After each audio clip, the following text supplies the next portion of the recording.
수특문화 현대시 10강 김광섭의 산. 여러분, 이 작품은요 수능에 기출이 된 적이 있습니다. 1996년에요. 바로 이 작품이 기출이 됐어요. 네, 근데 너무 옛날이야. 96년. 네, 그래서 그거 김광섭의 작품은 96년 산 요거 딱 한 번 기출이 된 적이 있어요. 근데 내용이 크게 어렵지는 않으니까 선생님이랑 빠르게 보도록 하겠습니다. 여러분, 현대로 올수록요 어떤 삶의 깨달음을 드러내는 내용들이 많아요. 그래서 이렇게 딱 내용을 딱 봤을 때 뭔가 최근적인 느낌이 있다. 그러면 어떤 삶의 어떤 교훈을 드러내는지 그걸 찾으면서 읽으시면 돼요. 이상하게도 내가 사는 데에서는 새벽녘이면 산들이 학처럼 날개를 쭉 펴고 날아와서는 종일 먹지도 않고 말도 않고 업됐다가는 해질 무렵이면 기러기처럼 날아서 틀만 남겨놓고 먼 산속으로 간다. 여러분, 이상하게도라고 했죠. 이상하다는 건 잘못된 겁니까? 아니에요. 이거 비판하려고 한 게 아니라 의문이 들었다는 거죠. 자, 그럼 산의 모습을 얘가 바라보고 있는데 왜일까? 이렇게 의문이 들고 있는 것이고요. 자, 지금 산이 어떻게 되고 있느냐. 내가 사는데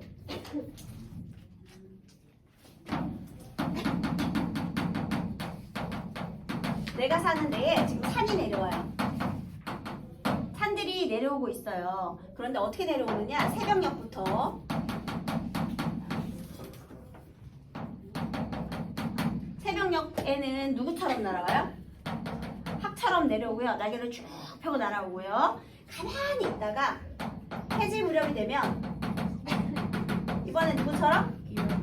네, 기러기 철새라서 떠나잖아요. 근데 중요한 건 떠났다 다시 왔다 다시 왔다 하죠, 여러분. 그래서 기러기처럼 틀만 남겨놓고 다시 또 산속으로 간대요. 그럼 여러분, 산이라는 틀은 그대로 있고 내려왔다 올라갔다 하는 건 산의 무엇일까요? 그림자예요. 네, 산의 그림자. 산의 그림자.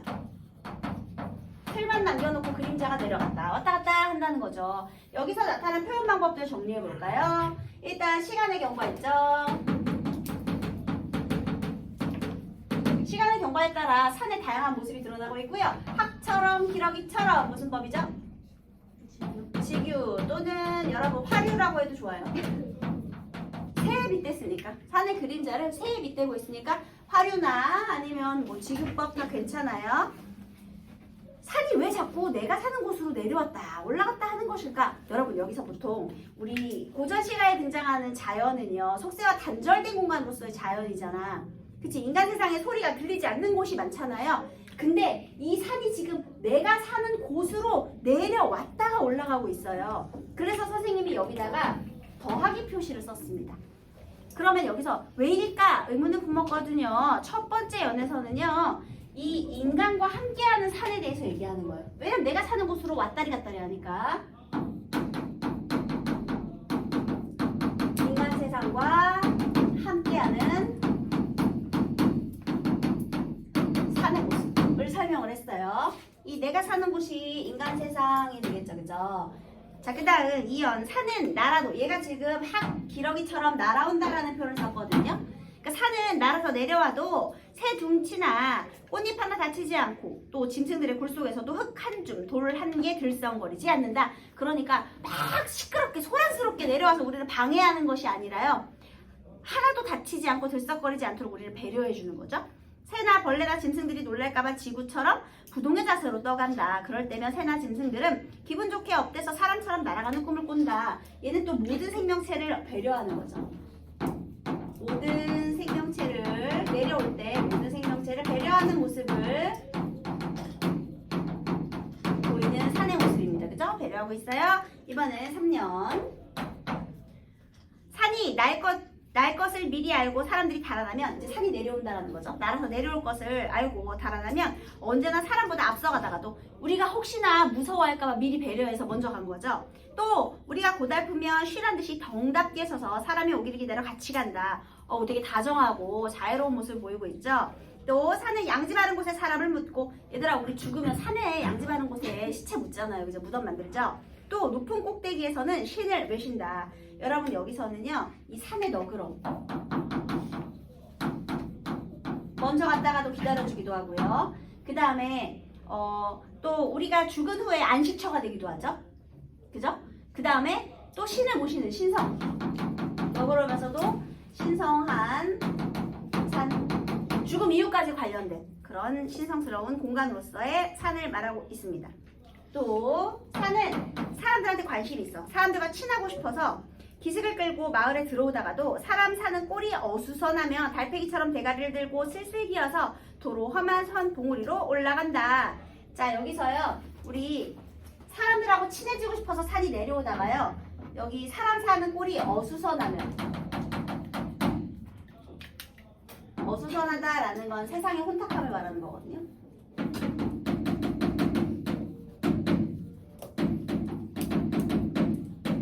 그러면 친해지려다가도 거리를 둔다. 산이 손절친다. 이런 내용이 되겠네요. 그러면 얘는 뭐예요? 세상의 혼탁함은 거부한다. 되겠죠? 세상의 혼탁함을 거부하는 산의 모습. 이렇게 됩니다. 그리고 또 세상이 그래서 이렇게 혼탁했잖아요. 그러면 산은요. 나무를 기르는 법으로 벼랑에 오르지 못하는 법으로 사람을 다스린대요. 나무를 기르는 법. 자연의 순리죠. 벼랑에 오르지 못하는 법. 얘들아, 벼랑은 떨어지는 게 순리예요. 근데 벼랑을 올라간다는 건 뭔가 자연의 순리를 거스르는 거잖아. 위에서 올라가는 거니까. 밑에서 막 이렇게 거꾸로 올라가는 거니까. 그러니까 벼랑에 오르지 못한다라는 건 자연의 순리를 따르는 삶을 말하는 거예요. 그래서 그렇게 사람을 다스린대요. 우리가 세상 일이 어수선하면요. 그러니까 어수선하다라는 건 뭔가를 거역했기 때문에 어수선한 거잖아요. 그럴 땐 사람을 가르쳐 준대요. 어떻게 해요? 세상의 순리 또는 자연의 법칙으로 가르침을 주는 산.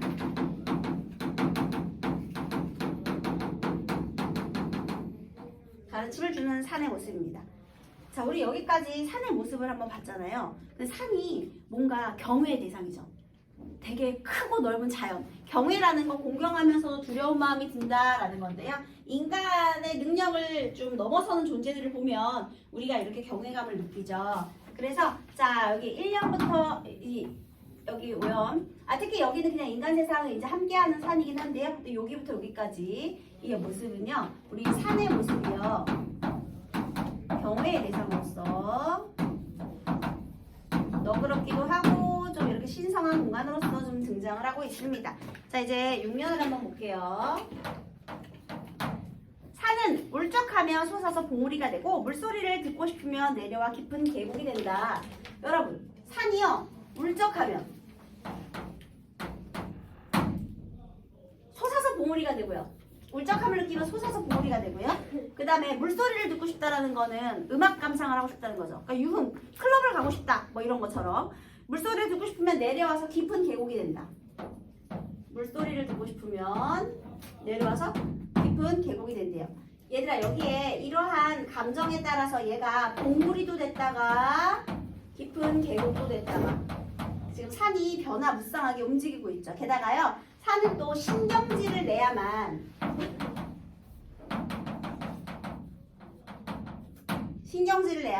고산도 되고 명산도 된다. 오래된 산도 되고 유명한 산도 된다. 이렇게 되네요.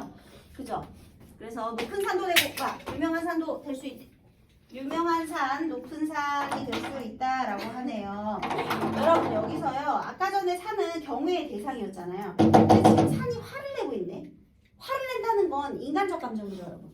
울적하다? 이런 것도 인간적 감정이죠. 그러니까 여기서 이런 내용들이요. 어떤 산의 인간적 면모를 말하는 거예요. 산의 인간적 면모. 그 다음에 산이 화가 났다. 산이 뭔가 고난을 겪은 거죠. 그죠? 그러면 산도요. 이런 고난을 겪어야 뭐가 된대? 고산도 되고 명산도 된대. 얘들아, 내가 만약에 훌륭한 무언가가 되고 싶어요. 그러면 가만히 앉아서 쳐다보기만 해. 쳐다보기만 하면 유명한 무언가가 될 수 있을까? 아니요. 그냥 명상을 통해서 내가 생각만 했어. 그러면 뭔가 중요한 업적을 이룰 수가 없고요. 얘가 느낀, 여기서 작가가 느낀 삶의 깨달음은요. 직접 부딪혀보라는 거예요. 여러 가지 경험을 다 겪어보고 주황색을 안 갖고 왔네. 괜찮아요. 다른 색으로 하면 되죠. 네. 그래서 겪어보고 나서 여러 가지를 겪고 나서 그 다음에 6년에서 지금 여러 가지를 다 겪어봐야 얘가 훌륭한 존재가 될 수 있다라는 거거든요. 그래서 고난을 겪어야 성숙할 수 있다 이런 얘기를 해보고 싶은 거예요.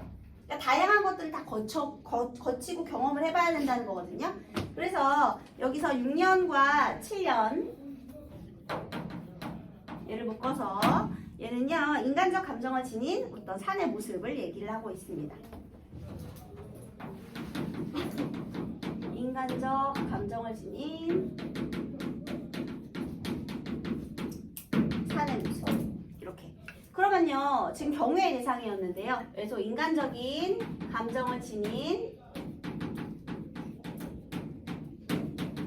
친숙한 존재. 로 산의 느낌이 달라지고 있죠. 그 다음에 8년. 그래서 결론은 뭐냐? 산은 언제나 기슭에 봄이 먼저 오지만 조금만 올라가면 여름이 머물고 있어서 한 기슭인데 두 계절을 사이좋게 지니고 산다.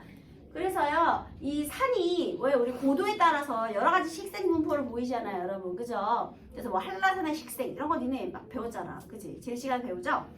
똑같이 여기서 산이 한 기슭인데 두 계절을 지니고 사는 것처럼요 고도에 따라서 여러 가지 모습을 지니고 있어요. 그래서 두 계절이 공존하는 산의 모습, 두 계절의 공존, 즉 포용력이 있는 산의 모습을 드러내고 있습니다. 여기서 배척하는 게 아니라 두 계절이 산에서 같이 있잖아요. 그래서 이렇게 이 산의 모습을 통해서요 결국은 무엇을 배우고 싶다? 산의 이 다양함과 포용력 있는 모습을 배우고 싶다. 왜냐면 봐봐 산은 이런 모습도 있고 이런 모습도 있지. 그래서 얘가 이 산을 통해서 배우고 싶은 모습은 결국 뭐야? 산의 포용력, 다양함 이에요. 이렇게 다양한 경험들을 해야 내가 고산도 되고 명산도 되니까요.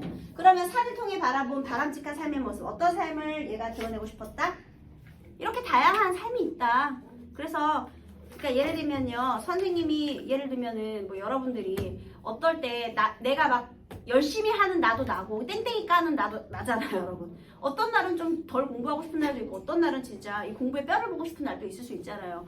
영혼을 막 탈탈 털어가는 날도 있고 아닌 날도 있는데 그래서 뭐 너무 내가 오늘은 공부를 열심히 안 했어 자책할 것이 아니라 그 모든 것이 다 나의 모습이다 이거 인정하고 이런 모습도 있구나 인정하고 그냥 그렇게 다양하게 살자 이런 내용이 되겠네요 여러분. 근데 여러분 항상 열심히 하셔야죠. 네. 쉬면 안 돼요. 멈추지 마십시오. 자 그래서 이런 내용이고요. 자 특징 누가 봐도 지금 대상의 의너가 눈에 띄죠. 그 다음에 여러분 산이 경외의 대상이기도 하고요. 플러스 인간적인 면모를 드러내는 이 산이기도 하고요. 그리고 또 하나 산이 지금 풍요의 대상입니까 여러분? 아니요. 덕성을 지닌 존재. 우리를 가르치고 깨달음을 주는 거잖아요. 그래서 덕성을 지닌 존재로 본받아야 할 대상으로 파악하고 있죠. 여러분 그러면 이 산이 우리가 본받아야 할 대상이다. 그러면 왜 우리 시조 5개를 보고요. 위와 같은 태도로 보이는 걸 골라라 이럴 수 있거든요. 그러면 왜 있잖아요. 자연에서 술 마시면서 풍류 즐기는 사대부 시조 이런 거 고르시면 안 되고요. 그럼 뭘 골라야 돼요? 우리 성산문 시조 같은 거 고르시면 돼요.